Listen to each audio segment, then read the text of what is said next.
don't want to be unemployed, but looks like there's no other choice really. You like this, right? Knowing ME, knowing you, I, Alan Partridge, talk to ME sufferers about the condition. We intersperse it with their favourite pop songs, make it light-hearted, give them a platform. You've got to keep the energy up because you can't you don't like it, that's all right. No. That's okay. Hello. I'm doing another part of my long COVID thing. Short chat about long COVID. So this is probably going to be a two-parter rather, not a part two, because this is part one, obviously, of the two-parter. Because I've just had my final sickness hearing at work, and I work in the NHS. I am a nurse. I was a ward manager. My ward closed when literally about 2 months after COVID sort of first hit, which was about February in terms of the hospital I work at, because ironically I was going on 2 weeks annual leave in February, really just to use my annual leave up. Wasn't doing anything special. And the Friday before I went on leave, there was a big meeting about COVID and what was going to happen. All the doctors were going to be reassigned here and there, and everyone was at sort of panic stations, yeah, it was all preparation. And then I went on leave for 2 weeks and never returned until September 2021, because then I was shielding. I was working from home. I didn't shield actually as such. I worked from home, but I was shielding in effect because obviously I wasn't in the hospital. So I've been off sick for the majority of the majority of the time since December 2020. I went down with COVID, I think, at the end of 2019, but it was confirmed because I was ill again in March 2020. And I'm entering my 4th year now of long COVID, started in about May 2020. And it is May 2023, so I've done 3 years with very little change in my condition. I tried to return to work in September 2021. That didn't really work out. I was almost admitted to hospital actually during that period with some sort of chest infection, and yeah, and here I am.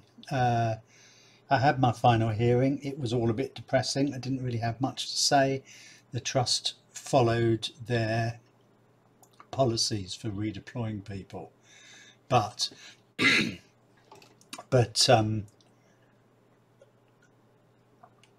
I don't feel they tried that hard, which is quite incredible, isn't it, when you think that the NHS is short of nurses by, what is it, 40,000, 30,000, and yet they're willing to basically probably let me go.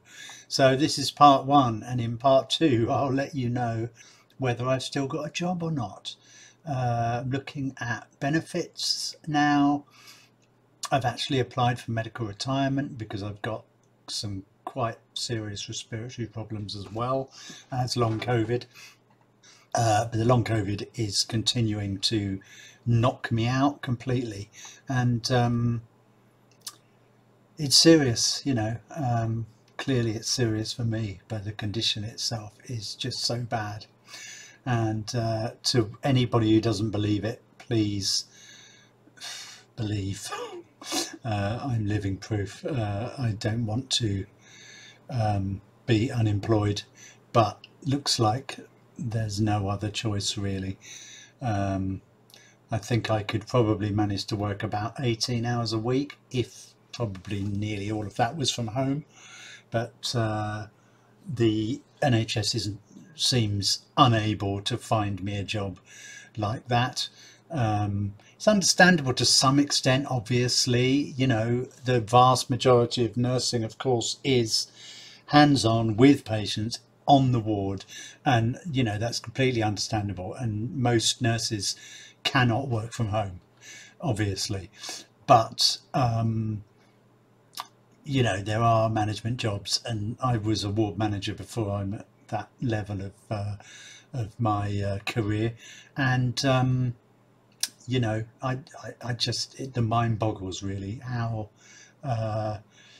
you cannot manage to accommodate somebody. Anyway, I'm going to be making a claim through Unison. I need to speak to their solicitors soon, and apparently I can claim for developing long COVID at work and then going on to be sick, and it's a sad state of affairs. I was told by somebody who works with people with long COVID in the vocational setting, so obviously, you know, looking at keeping their jobs and dealing with being unemployed or dealing with sickness or whatever. And she said that about a third of her clients are from the NHS, and apparently the private companies are much better at accommodating their staff and giving them flexible working, whereas the NHS not really interested. So there you go. Bit stressful, obviously, to say the least, and I don't really like doing hard luck story videos, but it is a hard luck story. There's no real way around that. So there you go. I mean, please comment below, tell me what you think. Do obviously subscribe to my channel, would be very handy. It's doing quite well. I'm actually up to 2/3 of 1,000, about 670, which is great. If I get to 1,000, I mean, I've only been trying for 4 years, so you know, surely any second now. If I get to 1,000, I can start monetizing, and obviously that would help me with my current financial situation, which is not great, but we shall see. I'll see you in part 2. I'll let you know what my trust did and what the decision was. Maybe talk a bit more about the hearing itself. That's quite boring really, but yeah, thank you, and I'll see you next time.